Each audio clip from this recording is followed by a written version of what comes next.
मानवता को जागृत करना, अपने जीवन में बसाना। जब तक इंसान के जीवन में मानवता नहीं है ना, जब तक मनुष्य का भावना नहीं है, परोपकार की भावना नहीं है कि एक मानव का कर्तव्य क्या होता है, तब तक वो इंसान जो है न प्यारे दानव है। जहां विवेक ही नहीं है तो विवेकहीन मानव ही दानव समतुल्य कहे जाते हैं। यदि मनुष्य के पास विवेक है ना, तो विवेकी मनुष्य क्या करता है, विवेकी मनुष्य जो है सांसारिक क्रियाओं के साथ में परमात्मा को भूलता नहीं है। लेकिन हम तो मानो संसार की वासनाओं में इतने लिप्त हो जा रहे हैं कि जिस परमात्मा ने मुझे जगत में लाया, जिस परमात्मा ने जगत मुझे दिखाया, जिस परमात्मा के जल को, अन्न को हम ग्रहण करते हैं, ऐसे ही परमात्मा को हम भूल जाते हैं। तो भूले हुए लोगों को जगाने के लिए प्यारे संतों की आगमन होती है। पता है, संत की बहुत ही विशेष महिमा है,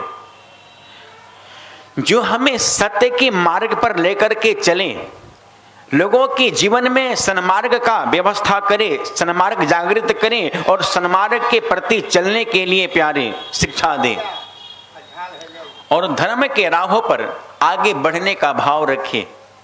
जिसके पास आने पर हमारे जीवन में शांति हो, समझो वही तो संत है। तो ऐसे संत का संग पता है कब मिलता है, जब द्रवे दीन दयाल राघव साधु संगति पाई हो। भगवान जब विशेष कृपा करते हैं तब जाकर के जीव के जीवन में संतों की संगति और सत्संग मिलता है।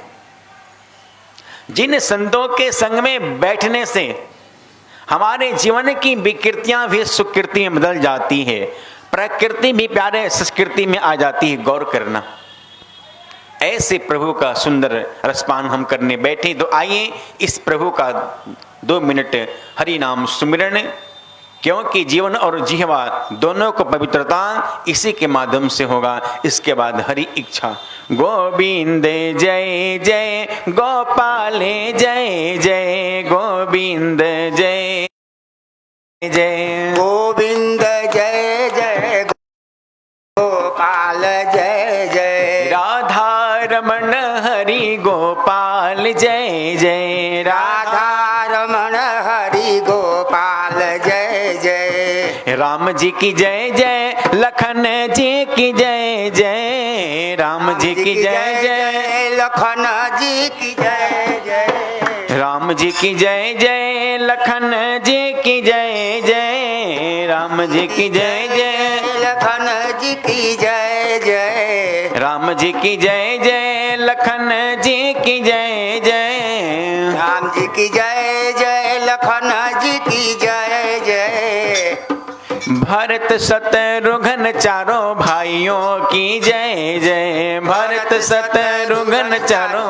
भाइयों की जय जय, गोविंद जय जय गोपाल जय जय, गोविंद जय जय गोपाल जय जय, गंगा की जय जय, जमुना की जय जय, जय जय जमुना की जय जय, गंगा की जय जय, जमुना की जय जय, गंगा की जय जय, जमुना की जय जय, सरस्वती तीर बेणी की जय जय, सरस्वती तीर बेणी की जय जय, गोविंद जय जय गोपाल जय जय, गोविंद जय जय गोपाल जय जय, राधा रमण हरि गोविंद जय जय, राधा रमण हरि गोपाल जय जय, गोविंद जय जय गोपाल जय जय, गोविंद जय जय गोपाल। बोली बाल कृष्ण लाल की। ठीक है ना, है कुछ हो तो क्या करे, ये सब ठीक है, बजाने वाला है, पम पम करना चाहिए। हम बोले लाइव चल रहा है, कोई बात नहीं। तो बोलेंगे 2 शब्द हम। आज हाँ, कल आपने कथा में श्रवण किया है साजे बात ठीक ना है, कहाँ जमाएंगे? कुछ रखे हैं यहाँ पे। हेलो, ओम। गाराम वासियों से अनुरोध है कि आप लोग विलंब कर रहे हैं। महाराज जी का कथा प्रवचन शुरू हो गया है, आप लोग क्यों देर कर रहे हैं? जल्दी से जल्दी आइए आश्रम में, परमहंस आश्रम में जल्दी से जल्दी पधारिए। राम कथा का यही 1-2 दिन समय आपके पास बच गया है, लुत्फ उठाना है, और आप लोग देर कर रहे हैं। माताओं, बहनों, लक्ष्मी लोगों, विलंब मत करिए। तो कल आपने कथा श्रवण किया है, राम चारों भाई की शादी हुई, सुबह का समय हुआ, महाराज ने विदाई मांगी है। तो मैं अक्सर बोलता हूं कि विवाह जितना सुखदायी होता है ना, विदाई उतना ही दुखदायी होता है।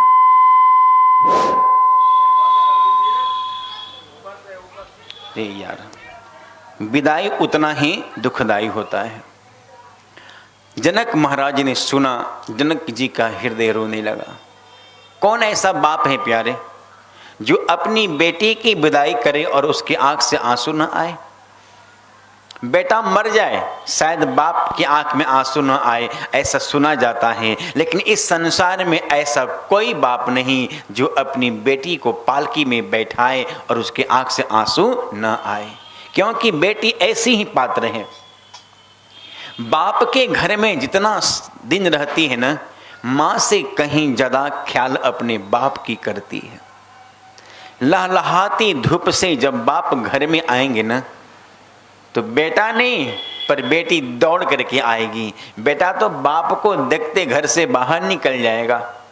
जो संपूर्ण धन भोगने वाला है, संपूर्ण का मालिक है, लेकिन एक बार पूछेगा नहीं कि आपने इतना विलंब क्यों किया, भोजन पहले क्यों नहीं कर लिया। लेकिन बेटी दौड़कर आएगी, बोलेगी पिताजी आप पहले भोजन क्यों नहीं कर लिए, पिताजी कहाँ थे, आप आए क्यों नहीं समय से, चलिए कोई बात नहीं, भोजन तो कीजिए और अपने कपड़ा दीजिए, जरा मैं साफ तो कर दूं। जरा सोच, इतना ख्याल करने वाला जब पात्र पिता के जीवन से दूर जाता है, भला कौन पिता है जो अपने आप को रख सकता है?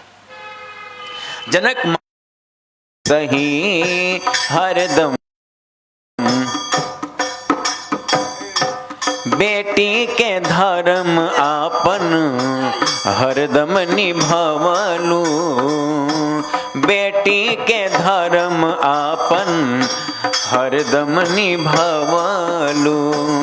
लेकिन सीता जब तू छोटी थी ना, मैं कभी कभी तुझे डांट दिया करता था, बेटी उसका तू अब दुख मत मानना। मान में न करिहा बेटी, मान में न करिहा बेटी, ओ कर मलाल हो झरेला झर झर लोरवा।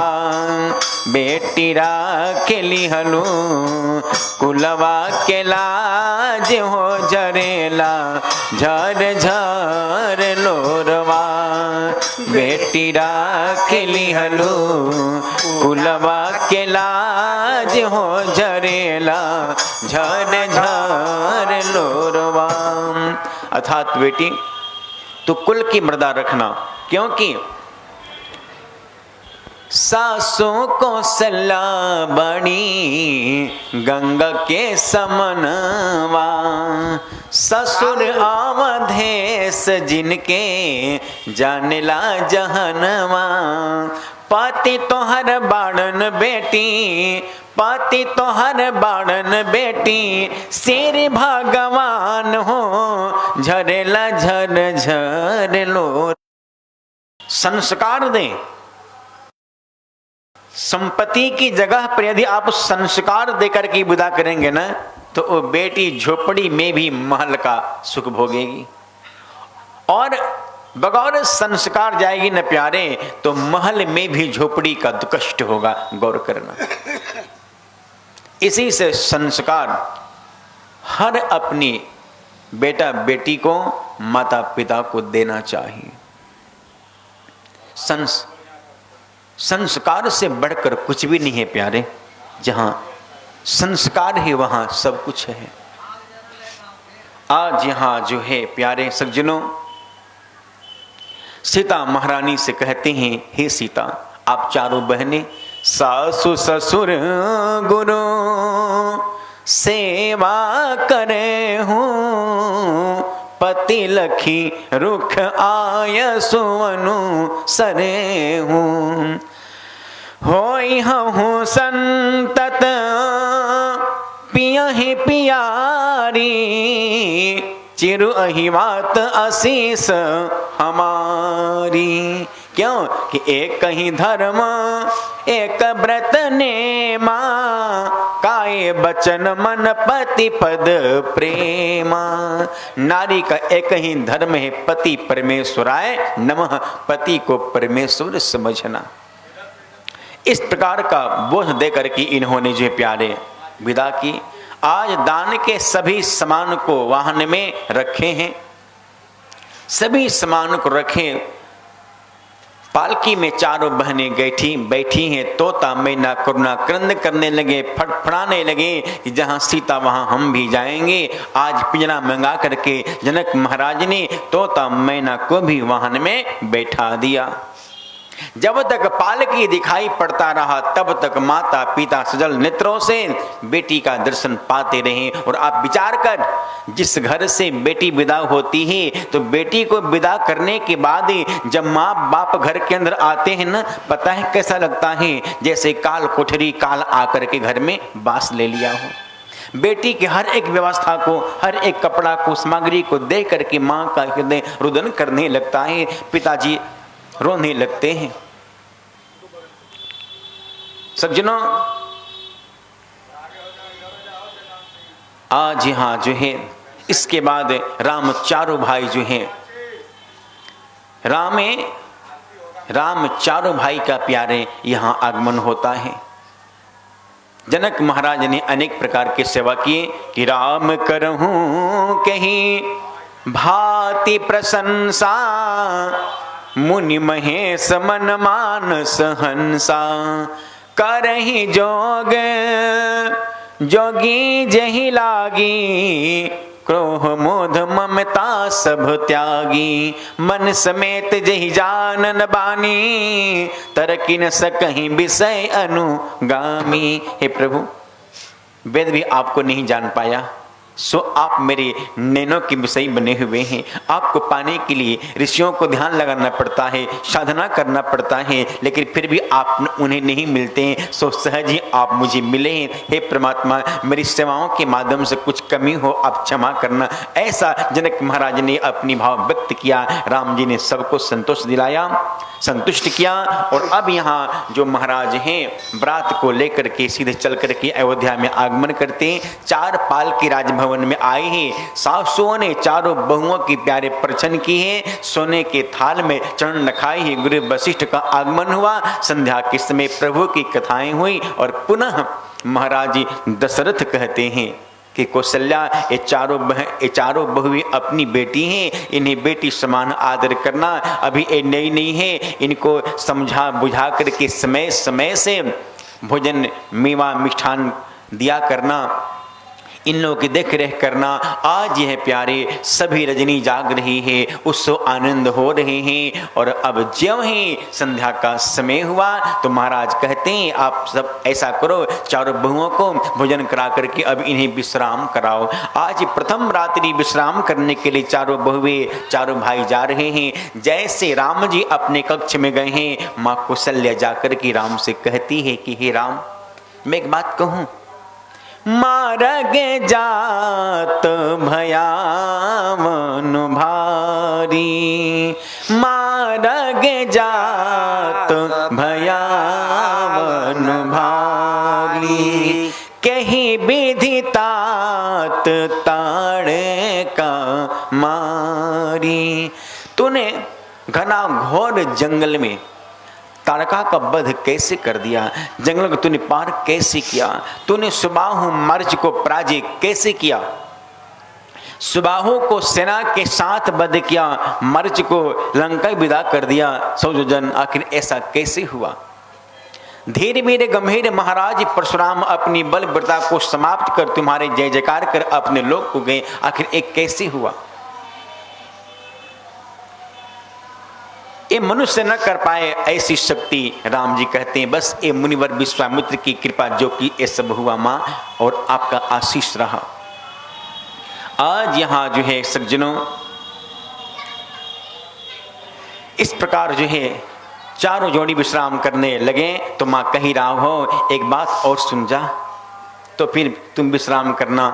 मुनिवर विश्वामित्र के साथ तुम गए हो और विवाह करके आज आए हो, तुम्हारे दर्शन बगौर जितने दिन बीते हैं आप इतने दिनों की गिनती विधाता से कहना मेरी उम्र में न करे, मेरी आयु में न करे, क्योंकि राम के चरणों में, राम के सामीप्य, राम के नैनों के सामने जो जीवन जिया जाता है वही सार्थक जीवन होता है प्यारे, बाकी तो जीवन व्यर्थ होता है। अर्थात जीवन की महत्व उसी में है जब हम राम के नैनों के सामने, राम के राहों पर चल जीवन को यापन करते हैं।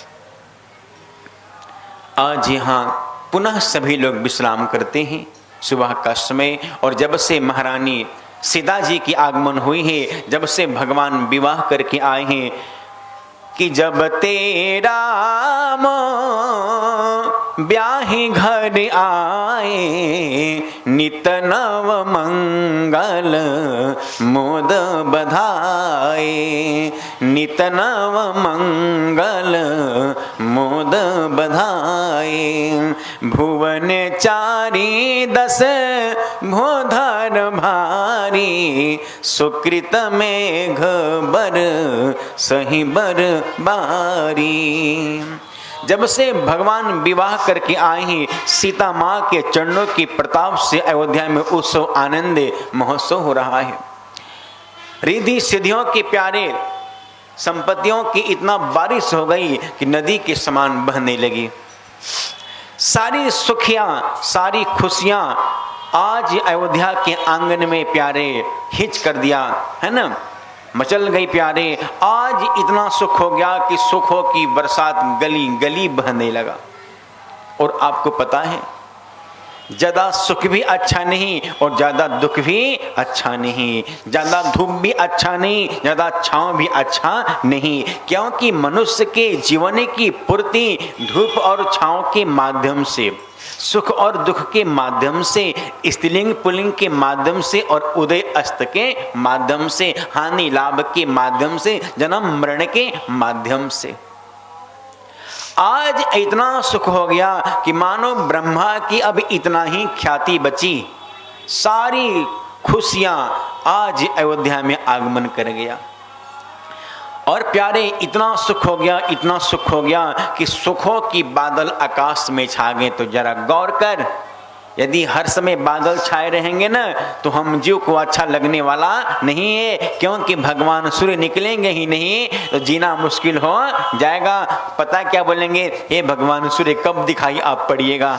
महाराज जी कभी तो आप दिखाई पड़े। तो अयोध्या में सुखों की बरसात इतनी हो गई ना कि सुख की बादल आकाश में छा गए। अब राम जी ने सोचा जरा कुछ इन लोग को दुख भी मैं दूं, धूप भी मैं दूं, क्योंकि बिना दुख बिना धूप जीवन अधूरा होता है।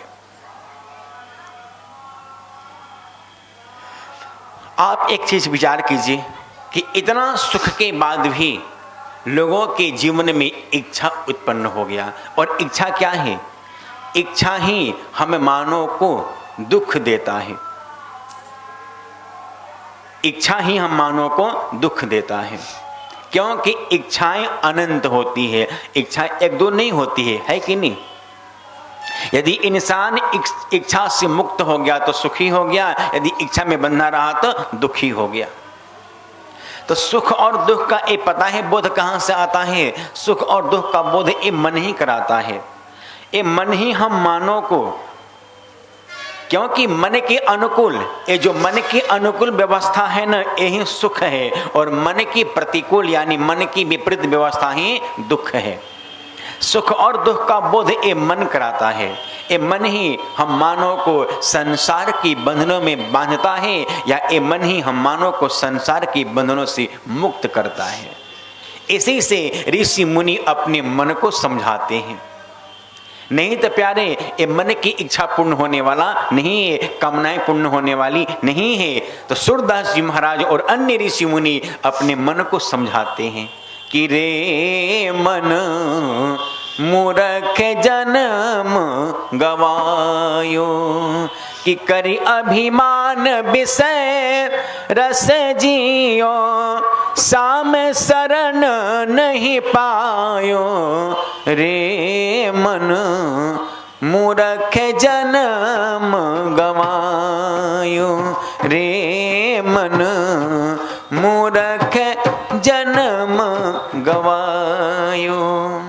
अर्थात मनन करो, जो भी व्यवस्था आपको मिले उसी में संतुष्ट रहो प्यारे, वरना इच्छा बढ़ाओगे दुख बढ़ेगा। गौर करना, ये इच्छा ही हम मानव को दुख देता है। आज इतनी सुख सुविधा संपत्ति होने के बाद भी इच्छा प्रकट हो गया। क्या कि सबके उर अभिलाष अस्त, कहीं मनाई महेश, आप अछत जुबराज कहाँ, राम ही देव नरेश। और मैं एक बात कहूं, इंसान भगवान की भक्ति करता है तो भगवान की भक्ति करते करते भगवान मिले न, इसका भी इच्छा हम इंसान को, हम मानव को नहीं करना चाहिए। ऐसे संसारिक इच्छाओं से परमात्मा को पाने की इच्छा तो अच्छी बात है। कहीं मान लो आपने अपने मन में ठान लिया कि 9 दिन नवरात्रि के बाद 10वीं के दिन मुझे काली की प्राप्ति कर लेनी है, और कहीं काली मां नहीं मिलेगी ना, तो आप जी नहीं पाओगे। क्योंकि प्रतीक्षा में इंसान जी सकता है पर निराशा में नहीं, वियोग में नहीं। भगवान के भजन करते करते भगवान मिले, ये भी इच्छा मत कर। बस भजन किए जा, क्योंकि हम भजन कर रहे हैं, हम धार्मिक व्यक्ति हैं, हम धर्म में लगे हैं, हम सत्कर्म कर रहे हैं, यही भगवान की बड़ी कृपा है। यदि भगवान की कृपा न होती तो समझो कि हम सन्मार्ग पर नहीं चलते। सन्मार्ग पर चलना ही एक परमात्मा की प्राप्ति का प्रथम सोपान है, क्योंकि अति हरि कृपा जाहि पर होई, पाव देहि एहि मार्ग सोई। गौर करना, एक मौलवी था, एक मौलवी मस्जिद में एक ही जगह बैठ करके 21 साल तक बंदगी किया खुदा की। एक ही जगह पर बंदगी करते करते मौलवी के चरणों के चिन्ह निकल आए थे। 22वां साल का उदय हुआ, शुक्रवार का दिन, समय 12 साढ़े 12 हो रहा था। मस्जिद मौलवियों से खचाखच भर गया, सबने बंदगी किया खुदा की। उसी समय दिव्य आकाशवाणी हुई मस्जिद में, ओ मौलवी, जो तू 21 सालों से खुदा को बंदगी कर रहा, खुदा ने तुम्हारी बंदगी को स्वीकार नहीं किया। ऐसा सुनते ही प्यारे वो मौलवी जो है जोर जोर से नाचने लगा, और अन्य मौलवी चिल्ला उठे, तुम नाचते हो? अरे तुम्हारी बंदगी को खुदा ने स्वीकार किया, तुम्हें छोड़ कहीं भाग जाना चाहिए। तो पता है मौलवी ने क्या बोला कि खुदा हमारी बंदगी को स्वीकार करे वरना न करे, इसका फिक्र मुझको नहीं है, पर ईश्वर को तो ये पता हो गया कि कोई मेरा 21 साल से बंदगी कर रहा था, बस उसको पता हो जाना चाहिए, स्वीकारे वरना न स्वीकारे, ये तो उसकी मर्जी। क्योंकि मीरा जब राजस्थान के गलियों में दौड़ा करती थी, लोग उससे बोलते थे कि मीरा तुमसे कृष्ण मिलने वाला नहीं है, वो बड़ा छलिया है। तो मीरा एक ही बात कहती है कि ओ कृष्ण मुझे मिले वरना न मिले, पर उसके प्रेम में दौड़ने में जो मुझे आनंद आता है ना, वही मेरा श्री कृष्ण है। प्यारे, बस धार्मिक कार्य करने में जो आपको आनंद आ रहे हैं, जो आपको समय मिल रहा है, यही भगवान की विशेष कृपा समझो, यही परमात्मा की महिमा समझो प्यारे। आज यहाँ जो है इतने सुखों के बाद इच्छा उत्पन्न हुआ। एक बार की बात है, महाराज दशरथ अपनी राजसभा को लगा करके बैठे हैं। अपनी राजसभा को लगा करके बैठे हैं कि एक समय सब सहित समाजा, राजसभा रघुराज बिराजा। एक समय सब सहित समाजा, राजसभा रघुराज बिराजा। राय सुभाए मुकुर कर लीन्हा, राय सुभाए कुल सब लीना, बदन बिलो की मुकुट समकीना, बदन बिलो की मुकुट समकीना। राय सुभाए मुकुर कर लीन्हा, राय सुभाए मुकुर कर लीन्हा। आज महाराज दशरथ सभा को लगा करके एक बार बैठे हैं। सभा को लगा, सभी लोगों ने राम की प्रशंसा करना शुरू कर दिया। महाराज जी, राम आपकी ज्येष्ठ और बड़े ही श्रेष्ठ हैं। रघुकुल का रीत है, श्रेष्ठ पुत्र ही ज्येष्ठ पुत्र ही गद्दी पर बैठे, तो क्यों न आप राम को गद्दी पर बैठा दे रहे हैं। और महाराज जी, आपके राज्यकाल में हम लोगों को रहने से ऐसा न समझना कोई दुख है, नहीं नहीं, हम लोग तो बड़े सुखी हैं, पर हम सभी को नया राजा मिल जाएंगे, अति आनंद हो जाएगा अब तो। और महाराज जी, आप तो हम सभी को अति ही प्यारे हैं, ऐसा यानी महाराज की प्रशंसा लोगों ने किया। सारी सभा चल रही थी, राम की प्रशंसा महाराज की होने लगी। अब महाराज ने क्या किया कि भारी सभा में शीशा उठा करके और अपने चेहरे को देखना शुरू कर दिया कि राय सुभाए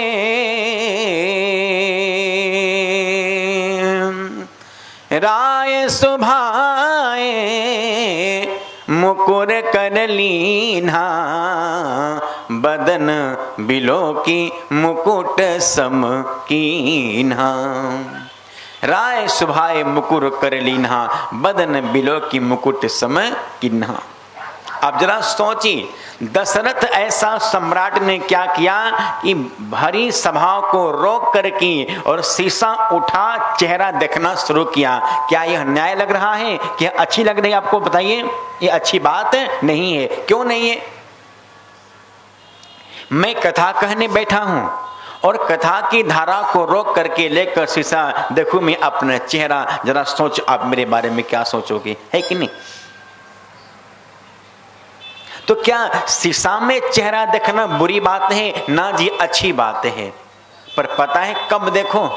जब आप कहीं जाने के लिए निकले, अरे वाह, गजब की आपकी पर्सनालिटी, गजब की आपकी फेस कटिंग, गजब की आपकी हैप्पी कटिंग है ना, बार कटिंग समझ लीजिए, है ना।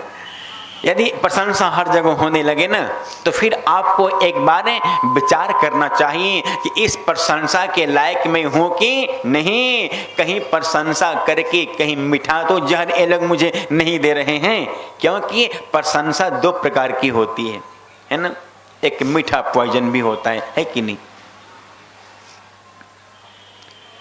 अब महाराज ने भरी सभा में शीशा उठा, दर्पण उठा, चेहरा देखा। श्रवण समी, श्रवण माने कान, भय सित केसा, कान के पास केस पक चुका है। केस यानी बाल, बाल पक चुका है।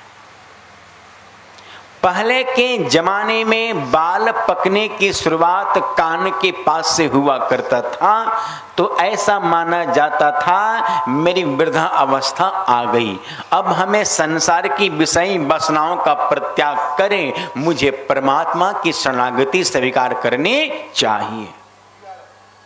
श्रावण समीप भये शीत केसा, मन हो जरठपन अस उपदेशा। मानो वृद्धावस्था आ गया।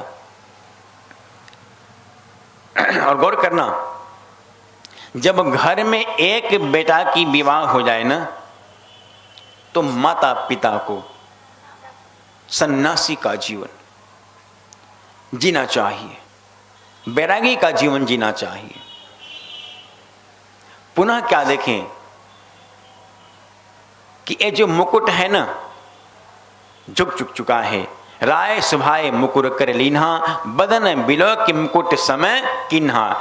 मुकुट का झुकने का मतलब कि मेरी राज सत्ता झुक रही है, कहीं गिर न जाए। इससे अच्छा है कि गिरने से पहले ही मैं राम के माथे रख दूं, यानी समर्पण कर दूं। ये रहे दशरथ, जिनका मुकुट गिरा नहीं, केवल झुका है। मुकुट झुकते ही समर्पण का भावना अपने जीवन में लाएं। और ये रहा दशानन, ये रहा रावण, जिसका 10 मुकुट गिर गया लेकिन फिर भी संग्रह की भावना रख लिया।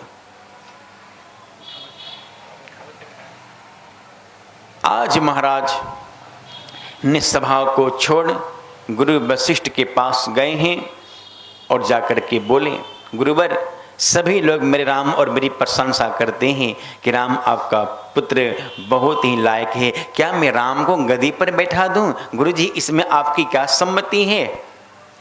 गुरु वशिष्ठ बोलते हैं कि हे दशरथ, जिस राम के विमुख रहने से मानव को पछताना पड़ता है, जिस राम का स्वभाव दुश्मन को भी अच्छा लगता है, ऐसे राम को गद्दी देने में अब तू विलंब मत कर कि बेगी विलंबन करिए नृपा, साजिए सबोई समाज, सुदिन सुमंगल होहि तब राम होहि जुब राज।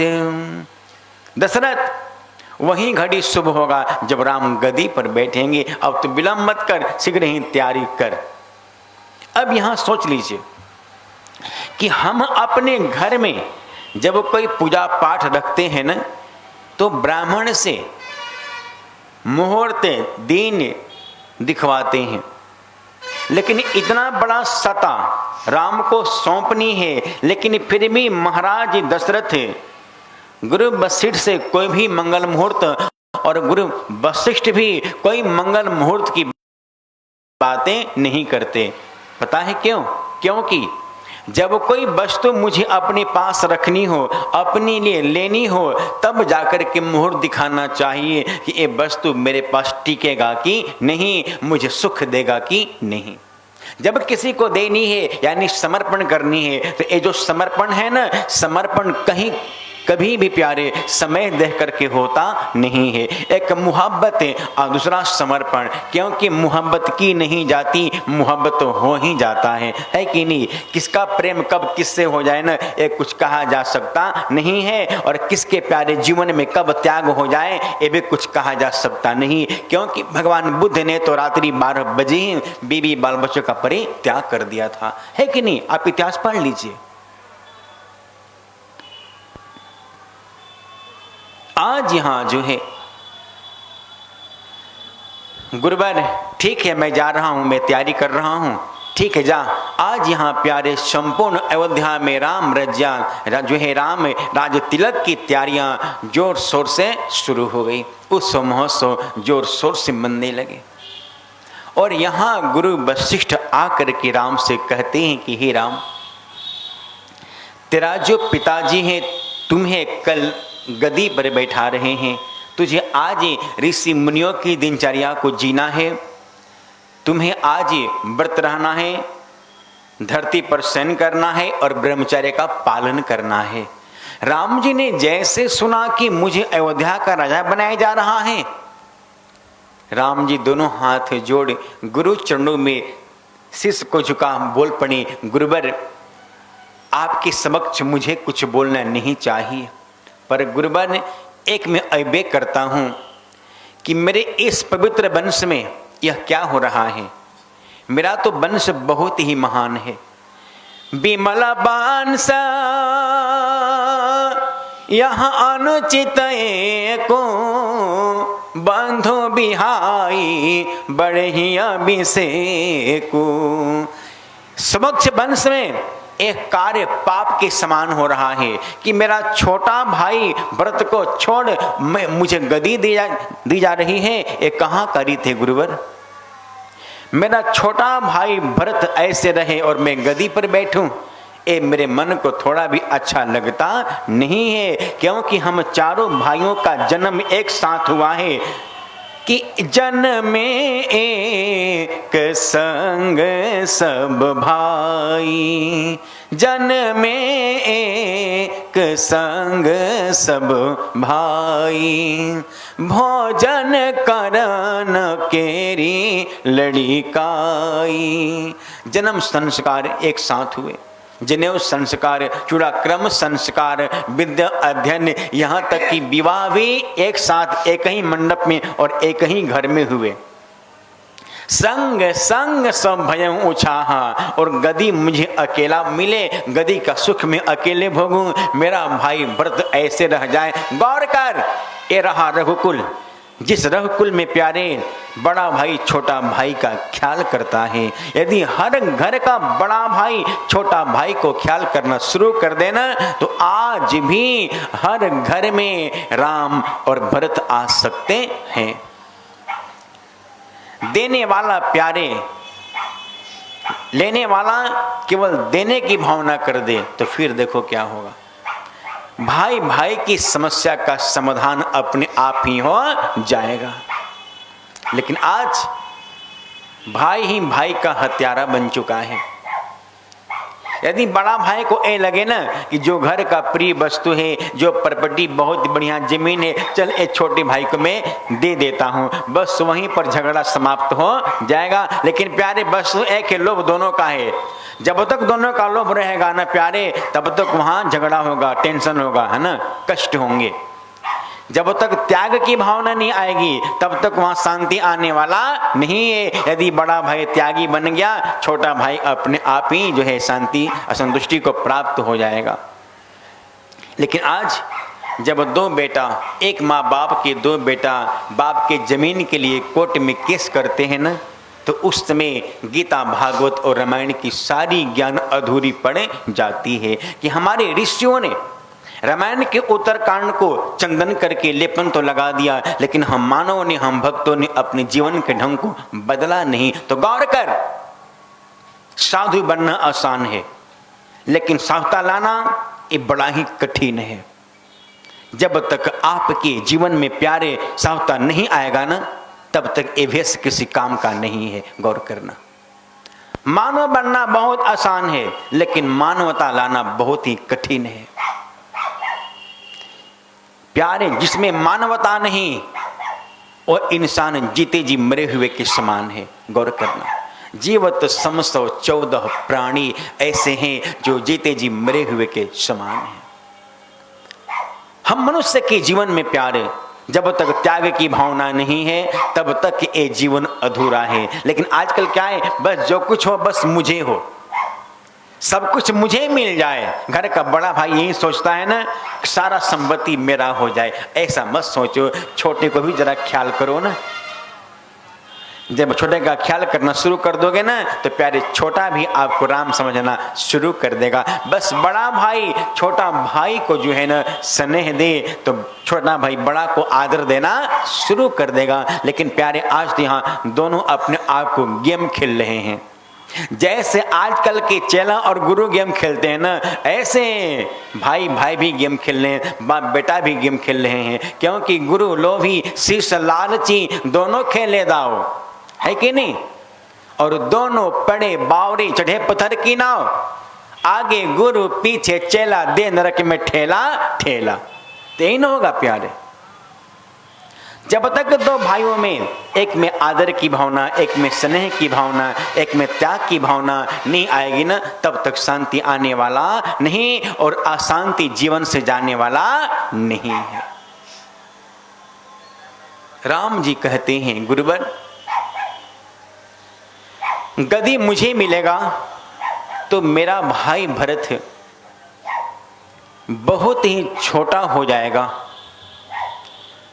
सभी अयोध्यावासी ये बोलेंगे कि अयोध्या का राजा राम का छोटा भाई भरत, ये मेरी आत्मा को बहुत कष्ट पहुंचाएगा। मुझे ये शब्द सुना नहीं जाएगा, बाण की भांति मेरे सीने को चुम्बन करेगा। मेरा तो निर्णय ये रहा गुरुवर कि गदी मेरा भाई भरत को मिले, तो जब गदी मेरा भाई भरत को मिलेगा तो मेरा भाई भरत भी बड़ा हो जाएगा और मैं भी बड़ा हो जाऊंगा। क्योंकि सभी अयोध्यावासी बोलेंगे कि अयोध्या का सम्राट भरत का बड़ा भाई भगवान श्री राम, अर्थात बड़ा मेरा भाई भी और बड़ा मैं भी। ये रहा राम की बुद्धि, बुद्धिमताम वरिष्ठम प्यारे। राम और हनुमान की बुद्धि बहुत ही प्रबल है, बहुत ही बड़ी है, और उसी राम के हम प्यारे शिष्य, उसी राम प्यारे हम संत, हमारी बुद्धि बहुत ही कनिष्ठ है। गौर करना कि मान मुझे ही मिले, मतलब संपत्ति मुझे ही मिले, आदर मुझे ही मिले, सब कुछ मुझे ही मिले, सामने वाला कुछ मिल नहीं पाए। और गौर कर, जब तक प्यारे आपके जीवन में जो है त्याग की भावना नहीं आएगी, तब तक प्यारे आप लाख तपस्या कर लो, लाख साधना कर लो, तब तक आपके जीवन में शांति आने वाले नहीं है। त्याग मुझे परमात्मा से मिलाता है, त्याग मुझे गुरु से मिलाता है, त्याग मुझे संसार से मिलाता है, त्याग मुझे भाई भाई से मिलाता है प्यारे। इससे और गौर करना, लंगोटी वालों ने ही भवसागर को पार किया, न कि संपत्ति वालों ने प्यार किया, पार किया। गौर करना, संपत्ति वाले तो प्यारे संपत्ति बटोरने में लगे रह गए और लंगोटी वाले संसार सागर से पार हो गए। क्योंकि आप जब अपने घर से मोटरसाइकिल पर जूता पैजामा टाई बेल्ट पहन करके चलेंगे, रास्ते में नदी पड़ेगा ना, तो बाइक पर बैठे बैठे नदी पार कर सकते नहीं। नदी किनारे प्यारे बाइक को खड़ा करना पड़ेगा, जूता मोजा खोलना पड़ेगा, टाई खोलना पड़ेगा, कोट उतारना पड़ेगा, और एक लंगोटी वाला गमछी पहन नदी को पार करना पड़ेगा। तो बिना त्याग नदी पार हो सकते नहीं प्यारे, भवसागर पार हो सकते नहीं है। अर्थात त्याग जीव के जीवन में अति आवश्यक है। राम जी कहते हैं, गुरुवर गदी मेरे भाई को मिल जाए। गुरुवर कहते हैं कि राम, भरत के प्रति तेरे जीवन में कितना स्नेह है वो मुझे खुद को पता है, लेकिन रघुकुल का रीति ऐसी है कि ज्येष्ठ और श्रेष्ठ पुत्र ही गदी पर बैठता। राम तू ऐसा करना, ऋषियों के व्रत का पालन कर, और अब मैं चलता हूँ। आज यहाँ गुरुवर ने आदेश देकर चलते बने। आज संपूर्ण अयोध्या में प्यारे राम की राज्याभिषेक की तैयारियां हो रही हैं, उत्सव दिवालियां मन रही है, नगाड़े बज रहे हैं, लेकिन आकाश में प्यारे देवताओं को अच्छा नहीं लग रहा है। अब देवताओं के मन में खलबली मच गई कि कहीं राम गदी पर बैठ जाएंगे ना तो अच्छा नहीं होगा। रावण के जीते जी राम गदी पर बैठे, ये अच्छी बात नहीं है। देवताओं के मन में खलबली मच गई। देवताओं ने क्या किया? सरस्वती माँ की स्तुति किया, और गौर करना वो भी कितना बजे किया पता है? 12:30 और 1 के लपेट में किया। गौर करना, रात्रि जब 10-11 बज जाए ना जी, तो हाय हेलो भी नहीं करना चाहिए, नहीं तो आप शक के दायरे में आ जाओगे, है कि नहीं? और ऐसे भी जब रात्रि 12 बजे फोन बजता है ना जी, तो ये धड़कनें बढ़ जाती है, नहीं पता नहीं कैसा फोन है, पता नहीं किसका फोन है कि नहीं। तो रात्रि 12 बजे प्यारे सरस्वती को लोगों ने विनती क्या, सरस्वती प्रकट हुई, बोली कहो जी तुम्हें ज्ञान नहीं है क्या कि तुम लोगों ने रात्रि मुझे बुलाया? अरे माँ बड़ी विपत्ति आई है, कुछ कृपा तो करो, बता कैसी विपत्ति है? देवता बोलते हैं कि माँ कल महाराज दशरथ राम को राज्याभिषेक कर रहे हैं, राजगद्दी पर बैठा रहे हैं, तो कृपा ऐसी करें कि राम का राज्याभिषेक नहीं, राम का वनगमन हो जाए। देवताओं की स्वार्थी भाषा को श्रवण करती सरस्वती ने देवताओं की फटकार लगाई, देवता तुम लोगों को तो बहुत ही ऊंचा पद मिला, लेकिन तुम सभी पद को पाने के बाद भी नीच तक नहीं गई, क्योंकि प्यारे पद पाने से, गद्दी पाने से इंसान बड़ा नहीं होता है। जब तक उसका हृदय साफ नहीं है ना प्यारे, कितना भी बड़ा पद पाले, गद्दी पाले, बड़ापन आ सकता नहीं है। बड़ापन को प्यारे स्वीकार करने के लिए मानव के प्यारे जीवन में स्थिरता लानी पड़ेगी। जहां स्थिरता ही नहीं है वो पद किसी काम का नहीं है। आज यहां जो है देवताओं तुम्हें बहुत बड़ा पद मिला, लेकिन तुम सबने अपनी पद की गरिमा को गिरा दिया। अरे तुम जैसा तो भाव जो पड़ोसी हैं, जो द्याद ये रखते हैं कि ऊंच निवास नीच करे तोती, जो नीच होते हैं ना उनको कितना भी आप ऊंचे पद दे दोगे न प्यारे, फिर भी उसको स्वीकार करने वाले नहीं हैं। कि ऊंच निवास नीचे करे तोती, देखी न सकई पराए विभूति। महाराज बड़े होने के बाद भी छोटी छोटी बातों को हृदय में जकड़ करके बैठे रहना, विकृतियों पर ध्यान देना, ये बड़ों को शोभा देता नहीं है। जरा सोचो, राम गद्दी पर बैठेंगे, भला तुम लोग को कौन सी कष्ट है? अरे माँ बहुत बड़ी विपत्ति आ जाएगी, क्योंकि रावण के जीते जी राम गद्दी पर बैठेंगे ना तो समस्या हम लोग की नहीं, समस्या तुम्हारी भी बढ़े जाएगी। अब तो हरी इच्छा सरस्वती देव कार्य करने को तैयार होती है और सोचती है भला मैं किसकी बुद्धि बिगाड़ूं। अब सरस्वती ऑप्शन चुनती है कि बुद्धि बिगाड़ूं मैं किसकी।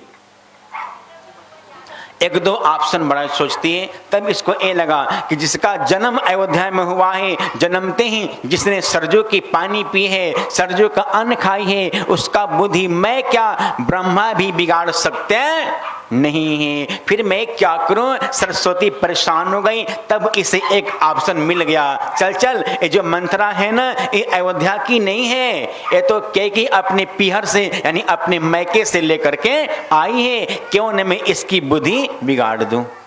कि नाम मंथरा मंदमती, चेरी के कई केरी, अज सपेटारी ताही करी, गई गिरामती फेरी। सरस्वती ने मंथरा के ऊपर अपनी छाप छोड़ दी और मंथरा का पूरा जीवन ही परिवर्तन हो गया। गौर करना, जहां दृष्टि में बदलाव आता है न प्यारे, जो जहां बदली दृष्टि वहां बदला सृष्टि, क्योंकि जैसा दृष्टि वैसा सृष्टि है कि नहीं। दृष्टि को आप ठीक रखो, क्योंकि दृष्टि में ही दोष होता है कि नहीं। देखना बुरा बात नहीं होता, लेकिन किसी को देखने के बाद मन में बुरी भावना बसाना ये बुरी बात होती है। इससे हमें अपनी दृष्टि को साफ रखनी है। आज यहाँ जो है, आइए एक बार भगवत नाम संकीर्तन, पुनः कथा आगे बढ़ेगा। राम ही राम रटन लागे जीभिया, राम ही राम रटन लागे जीभिया, राम ही राम रटन लागे जीभिया, राम ही राम रटन लागे जीभिया, राम ही राम रटन लागे जीभिया, राम ही राम रटन लागे जीभिया, रटन लागे जीभिया, रटन लागे जीभिया, रटन लागे जीभिया, रटन लागे जीभिया, रटन लागे जीभिया, रटन लागे जीभिया, रटन लागे जीभिया, रटन लागे जीभिया, राम ही राम रटन लागे जीभिया, राम ही राम रटन लागे जीभिया।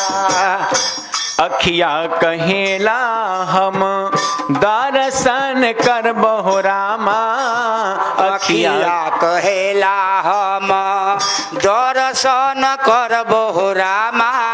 अखिया कहेला हरि दर्शन करबहु रामा, अखिया कहेला हरि दर्शन करबो रामा।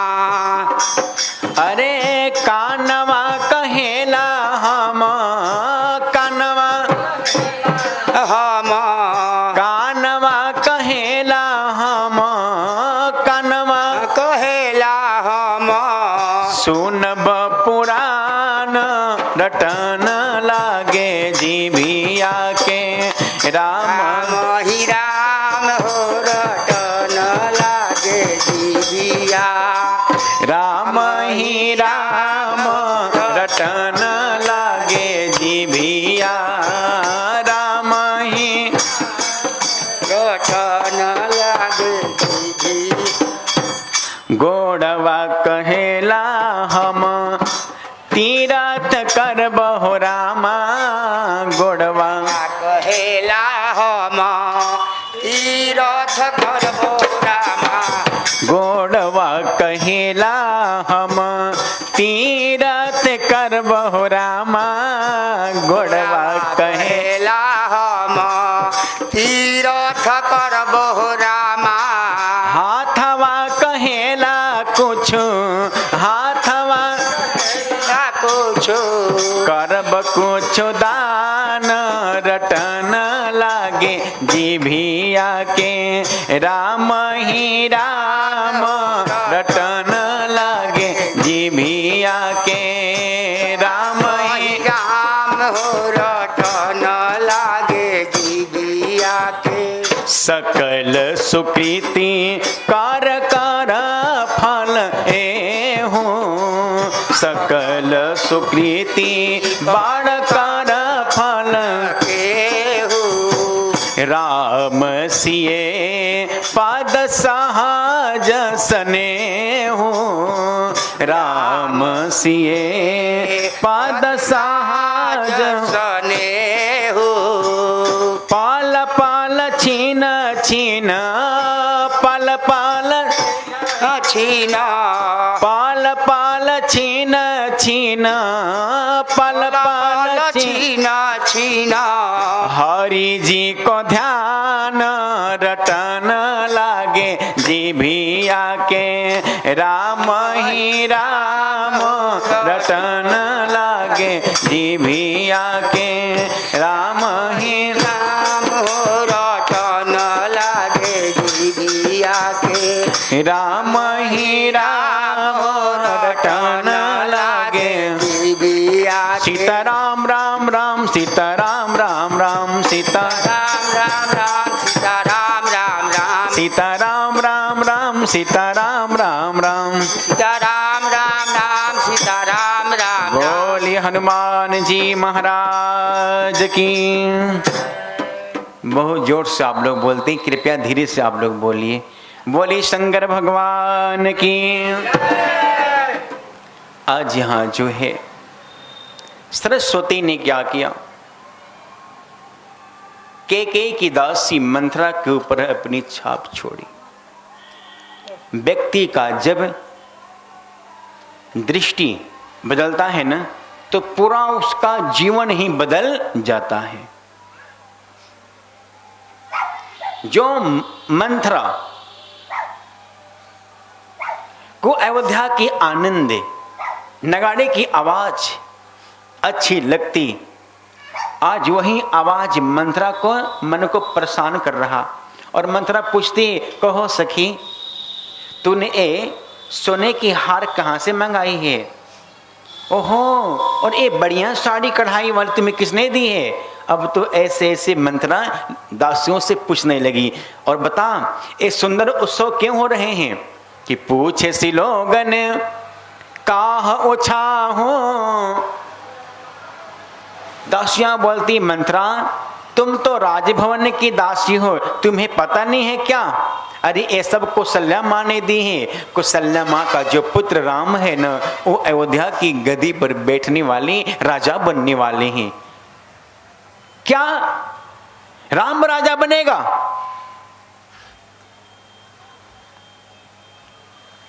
राम राजा की बात जैसी मंथरा की प्यारे कान में गई कि मंथरा के पेट में उतर कर एक शब्द पेट में दर्द करने लगा। मंथरा के अंदर कष्ट होने लगी।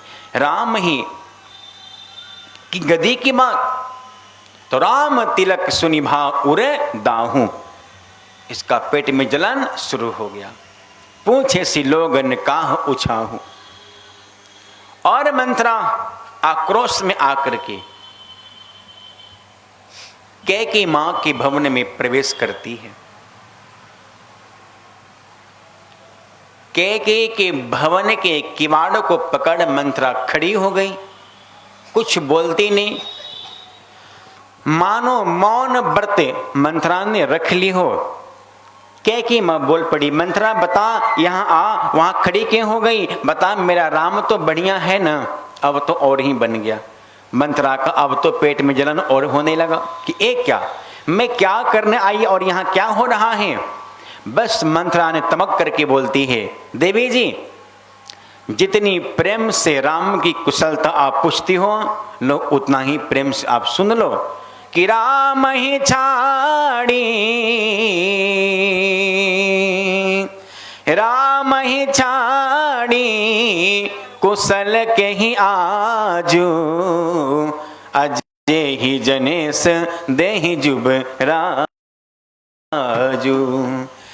राम के सिवा किसी का कुशल अयोध्या में नहीं है। माने सबका अमंगल, एक राम का ही मंगल। ये मंथरा का व्यंग है कि राम ही छाड़ी कुशल के ही आजू, अजय ही जनेस दे ही जुब राजू। जिससे महाराज राजपद दे रहे हैं, गद्दी पर बैठा रहे हैं।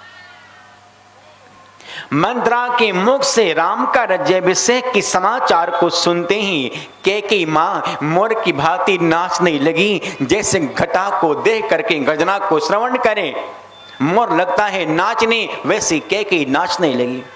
नाचते नाचते कैकेयी बोल पड़ी, मंथरा आज तूने मुझे मंगल समाचार ला करके दी है। मैं अपने पति अवधेश के चरणों की सेवा को कर करके यही कहा करती थी, हे मेरे पतिवर्दी, मेरे मन की एक ही मनोकामना है कि मेरे राम को मेरे नैनों के सामने गद्दी पर बैठाइए, तो मुझे पता लगेगा आपने मेरे को हृदय से स्वीकार किया। आज मेरे पति ने अब मेरी मनोकामना पूर्ण कर दी है। और मंथरा तूने मुझे मंगल समाचार दिए, बता तुम्हें क्या चाहिए, बता तुम्हें क्या चाहिए। ऐसा कह मां कैकेयी झूमने लगी। और मंथरा सोचती, ए क्या, मैं क्या करने आई और यहां हो क्या रहा है? तो मंथरा यानी पता है, मंथरा यानी कोरोना वायरस। गौर करना, ये जो है ना धीरे धीरे इंसान को छूता था, है ना। तो दुर्गुण जो दुष्ट होते हैं ना, धीरे धीरे पहले अच्छे लोगों से दोस्ती बनाते हैं और इसके बाद कोरोना भाद्र रोग पैदा कर देते हैं। गौर करना, ऐसे दुष्ट होते हैं। तो मंथरा रूपी दुर्गुण कैकेयी रूपी सद्बुद्धि के प्रति धीरे धीरे आगे बढ़ रही है और बोल पड़ी, कैकेयी जी मैं एक बात कहूं, मंगलहार, मांगलिक साड़ी और ये नाचने गाने की बात बाद में करना, पर पहले मेरी एक बात बता कि क्या ये राम का राज्याभिषेक की समाचार मैंने आपको दी या मुझसे पहले किसी और ने आपको दिया? मंथरा कैकेयी मां बोल पड़ी, मंथरा अरे मुझे किसी ने मांगलिक समाचार दी वाना नहीं, पर तू तो मुझे दी ना, बस बता तुम्हें क्या चाहिए। अरे मंथरा शायद महाराज संध्या को आते मुझसे बताते, इससे तो अच्छा हुआ कि तूने उनसे पहले मुझसे बता दी। मंथरा मैं तेरे पर बहुत खुश हूं, बता तुम्हें क्या चाहिए। अब मंथरा बोलती, देवी जी यही आपकी भारी भूल है कि महाराज आएंगे तो बताएंगे। देवी जी ऐसा आप ना सोचो कि यह निर्णय आज लिया गया है कि भयउ मास दिन सजत समाज, तुम सुधि मोहि पाई सन आजू। ए तैयारी 15 दिनों से चल रही, आज से नहीं। लेकिन देवी आप बहुत ही भोली भाली हो, बस खाती हो और पलंग पर सोई रहती हो। देवी जानती हो सम्राट कैसे हैं? वो मुंह के मीठे और मन के बड़े मलिन हैं। यदि मुंह के मीठे मन के मलिन न होते ना तो भला आपसे ये समाचार क्यों नहीं कहे होते। जैसे अयोध्या की सम्राट की आलोचना मंथरा करना शुरू किए, कैकेयी मां को नहीं सहा गया, क्योंकि कोई भी सुहागी नारी अपने पति की अपमान सह सकती नहीं है। कैकेयी मां ने एक तमाचा लगाई, ऐ घर पड़ी कुबरी, तेरी ऐसी दासी को मैंने इतना आदर किया कि तूने मेरे सुहाग का अपमान करना शुरू कर दी। अब दोबारा जहां बोलेगी ना तुम्हारी मैं जीवा खींच लूंगी। और ऐसा कह कैकेयी मां ने एक तबड़ाक लगाई, मंथरा गिर पड़ी, मुख से खून निकलने लगा। लेकिन पता है कैकेयी कौन है? कैकेयी परम संत भरत की मां है, जिस कैकेयी ने इस प्यारे भारतवर्ष में भरत ऐसे संत को जन्म दी है। आज कैकेयी न होती ना तो भरत नहीं आते। राम को लाना है तो कौशल्या बनिए, भरत को लाना है तो कैकेयी बनिए। मंथरा चल चुप हो जा, चल दासी की बुद्धि कितनी होती है, कोई बात चल कोई बात नहीं, बता तुम्हें क्या चाहिए। मंथरा बोलती देवी तूने मेरा घर फोड़ी, नाम रखी कुबरी कही, एक तमाचा लगाई, दांत मेरा तोड़ दी, अब देना बाकी क्या रहा।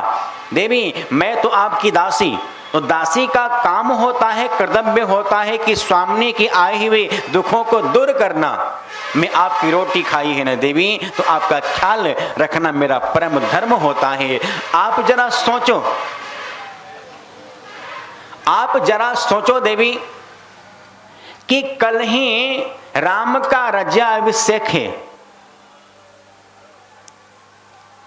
और आपका बेटा है विदेश में, यानी आपके मैके हैं, अपने ननिहाल हैं। ऐसा नियम है कि जब घर में कोई मांगलिक कार्य होते हैं तो घर के सदस्य जो बाहर रहते हैं उन्हें 1 महीना 10 दिन पहले ही समाचार दे दिए जाते हैं कि 1 दिन पहले वो अपने घर में चले आते हैं। तो कल ही राम का राज्याभिषेक, लेकिन आपके पुत्र भरत को खबर तक नहीं दे। पता है देवी ये सब आपकी सौती कौशल्या की चाल है, क्योंकि महाराज दशरथ आप को ज्यादा आदर करते हैं, हर संध्या को आपके पास ही विश्राम किया करते हैं। ये सब सुख है आपकी सौती कौशल्या को देखा नहीं गया। अब गौर करना, हरे भरे घर में टकरार कैसे कराया जाता है, सौतिया डाह यानी कैसे कराया जाता है, इस मंथरा की कथा से आप लोगों को मिलेगा। और इस रामायण का रावण से भी खतरनाक पात्र मंथरा है। गौर करना, रावण से भी खतरनाक मंथरा। पता है कैसे है कि रावण तो मर गया, रावण मर गया, राम ने मारा, इसका खबर इस रामायण में है।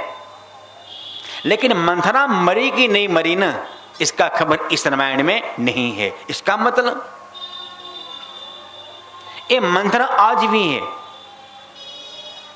कहो कहां पर है? तो जहां भी समर्पण के जगह पर स्वार्थ का भाव समाहित हो जाए, समझो वही मंथरा है। और मंथरा आज हर इंसान के प्यारे नस में खून के माध्यम से प्रवेश कर चुकी है। जहां देखो स्वार्थ की भावनाएं हो रही, जहां संग्रह की प्यारे शैतान माथे पर सवार हो जाए, समझो वही मंथरा है। आज मंथरा बोलती है कि देवी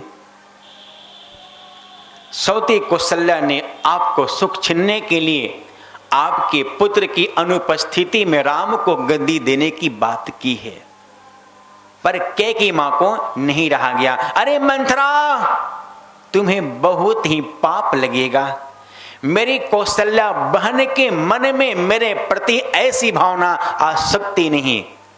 यदि मेरी कौशल्या बहन की बुद्धि पवित्र न होती तो उस कौशल्या बहन ने राम ऐसा ज्येष्ठ और श्रेष्ठ पुत्र जगत में न देती।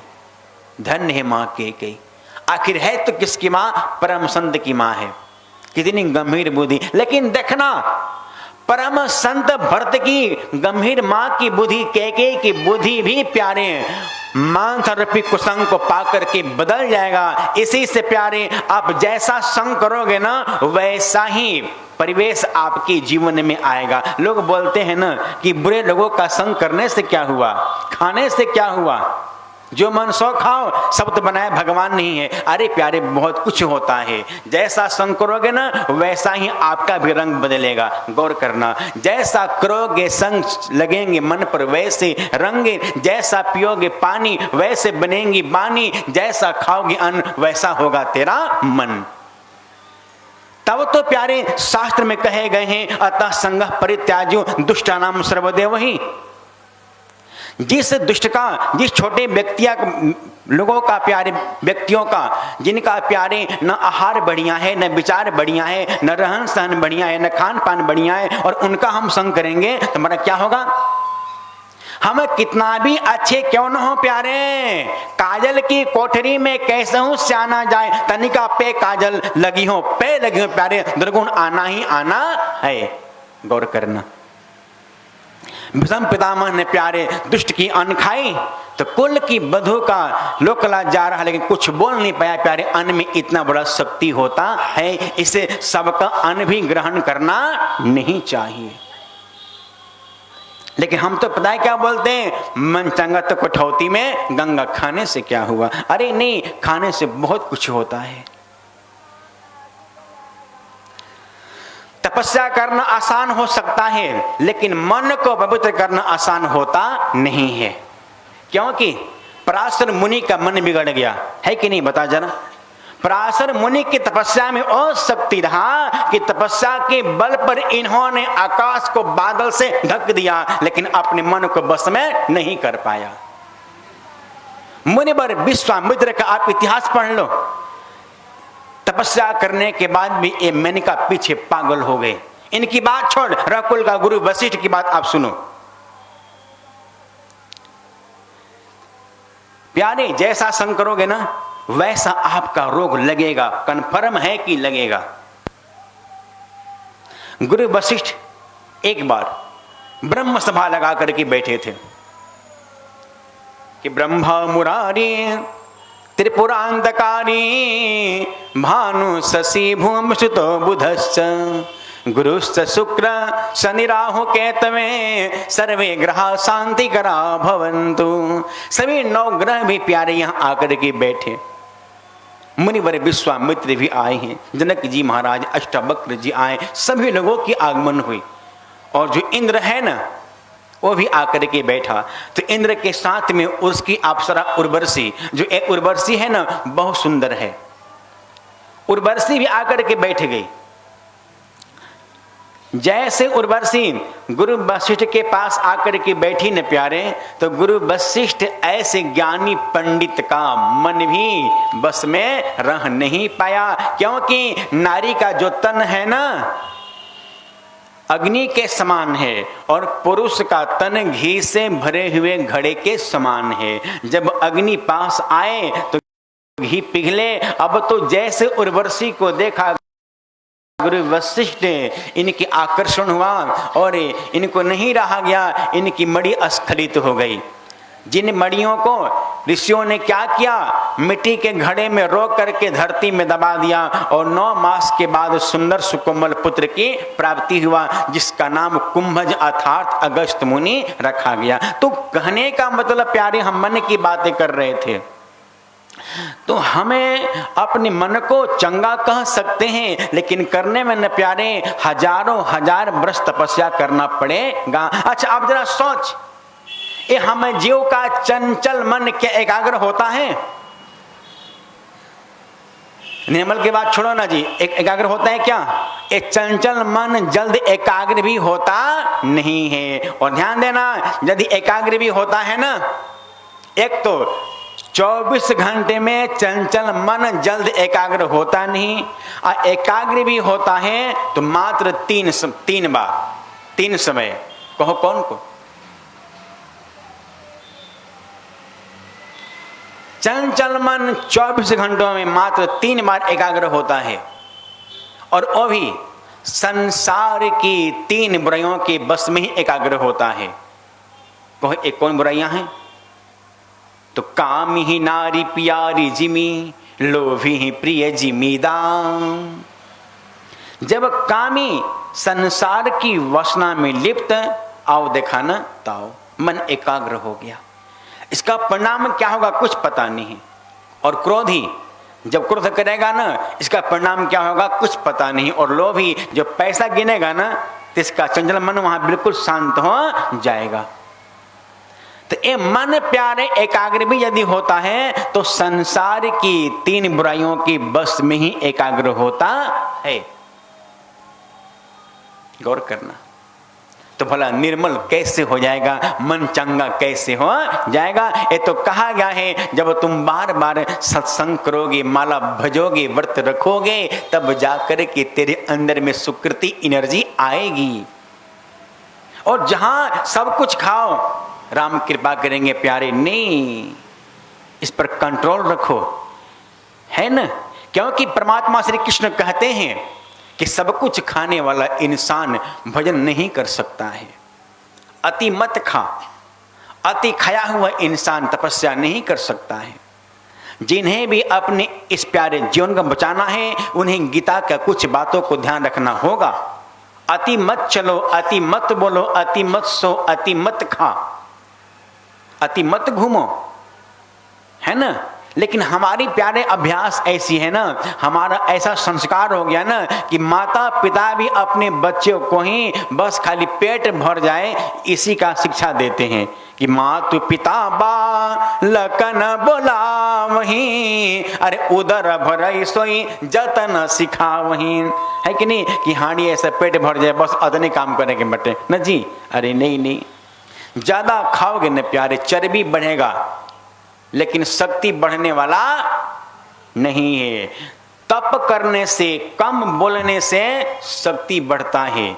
ज्यादा तेज बनोगे ना तो आपका शक्ति विहीन होगा। जितना कम बोलो, गम खा के रहोगे ना, शक्ति उतना ही आपका बढ़ेगा। तो आज यहां जो है कैकेयी मां कहती है, मंथरा मेरी कैकेयी बहन की बुद्धि ऐसी नहीं है, तुझे पाप लगेगा, पाप लगेगा। तब पता है धीरे धीरे मंथरा कैकेयी के पास और आ रही है और बोलती है, देवी मैं एक बात कहूं, राम राजा बनेंगे ना, ये मुझे भी अच्छा लग रहा है, क्योंकि रघुकुल का नियम ही है कि ज्येष्ठ पुत्र ही गद्दी पर बैठता है। लेकिन जिस प्रकार से राम को गद्दी दी जा रही है ना, इसमें आपकी भलाई नहीं है। मैंने सुनिए कि राम के गद्दी पर बैठते राम की जो है दासी बन करके कैकेयी और भरत दास बन करके जीवन यापन करेगा अयोध्या के राजभवन में, वरना बिन बिचारे कारागार में डाल दिया जाएंगे। अब तो ऐसा सुनते ही कैकेयी मां की बुद्धि हर इच्छा से कुछ बदल गई। मंथरा ने छाप छोड़ दी। पता है ना, बुरे लोगों का आप संग करेंगे ना तो उसका असर आपको आ ही जाएगा। अब मंथरा आई और आकर कैकेयी मां को स्पर्श कर दी। सभी लोगों से हाथ भी मिलाना नहीं चाहिए, सबसे आंख भी मिलाना नहीं चाहिए प्यारे, गौर करना। मंथरा कहती, देवी मैंने एक बात सुनी है ना, तब से मुझे बहुत कष्ट हुआ कि राम के गद्दी पर बैठते कैकेयी दासी बनेगी, भरत दास बनेगा।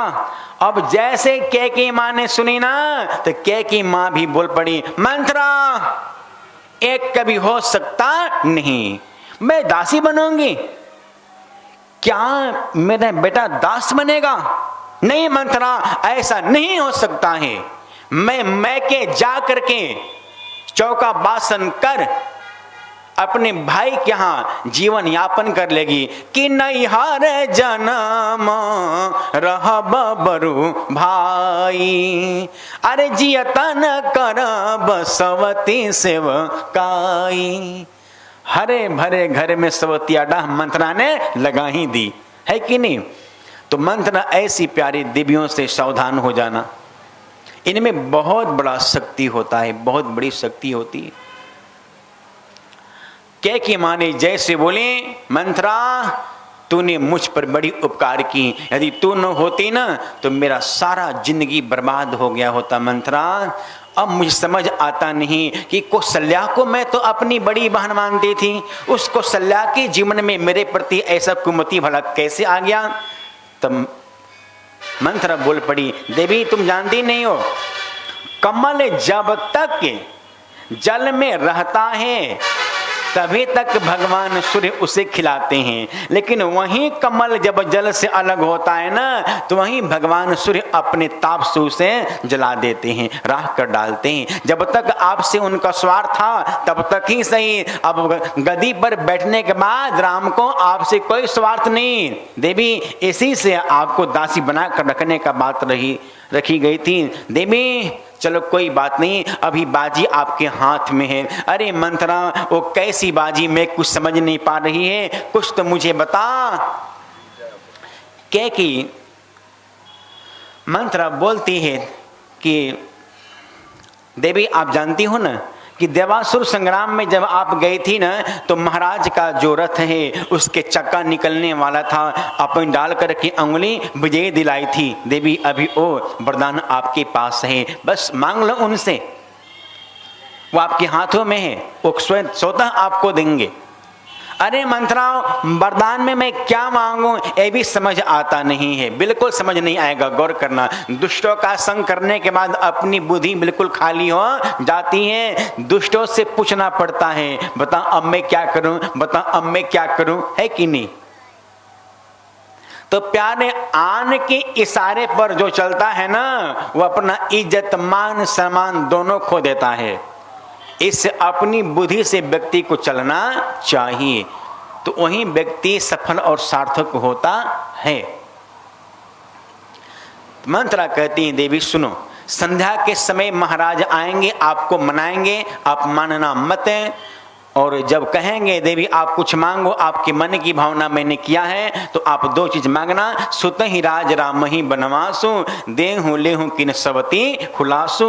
और देवी एक काम करो, ये सब सारे मांगलिक कपड़े उतार दो, फटे पुराने साड़ी पहन लो, एक कंगन हार चोटी को खोल दो, बाल बिखेर दो, सिंदूर को धो दो, चूड़ी को फोड़ और कुंभ भवन में जा लेट जा। जरा गौर कर, कितना भी कठिन दुख आए लेकिन फिर भी देवियां सिंदूर धोने और चूड़ी फोड़ने की काम नहीं करती है। और आज जिसका सम्राट अभी जीवित है, ऐसे कैकेयी का सुहाग उतर गया, कंगन फूट गए, पुराने कपड़े फटे पहन ली और कुंभवन में जाकर के आज झोपड़ी वाले के घर के लोग भी प्यारे नई नई साड़ियां पहनी है, 16 श्रृंगार की है, पर आज एक राजमाता परम संत भरत की माँ के जीवन में बिल्कुल अंधेरा छा गया। इसका मतलब कि जो दुष्टों का संग करेगा प्यारे, चाहे बड़ा से बड़ा सम्राट क्यों न हो, उसके जीवन में आगे अंधेरा ही मिलेगा। क्योंकि जिस दुष्ट का जीवन खुद को परिपूर्ण नहीं ना, भला आपको वो परिपूर्ण कैसे कर सकता है। जिसका जीवन खुद असफल, भला आपको वो सफल कैसे कर सकता है।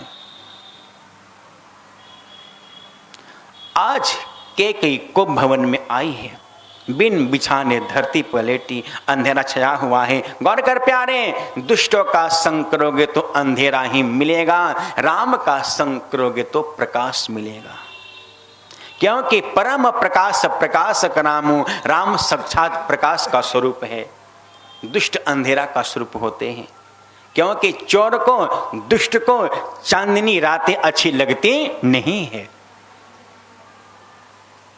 आज यहां जो है कैकेयी को भवन में पड़ी। संध्या के समय महाराज का आगमन। इससे पूर्व एक बार भगवत नाम संकीर्तन आप सभी लोग प्रेम और भाव से बोलिएगा कि ले रे सहज गुढ़ ज्ञान मनुज कछु करी दे दान। ले रे सहज गुढ़ ज्ञान मनुज कछु करी दे दान ले। अरे इतना जोर से मत बोलिए आप लोग ना, थकान बहुत हो जाएगा। आप लोग व्रत की होंगी आज तो। ले रे सहज गुढ़ ज्ञान मनुज कछु करी दे दान। ले सहज कुछ ज्ञान मनुज कछु करी दे दान। राम तेरा करेंगे कल्याण मनुज कछु करी दे दान। राम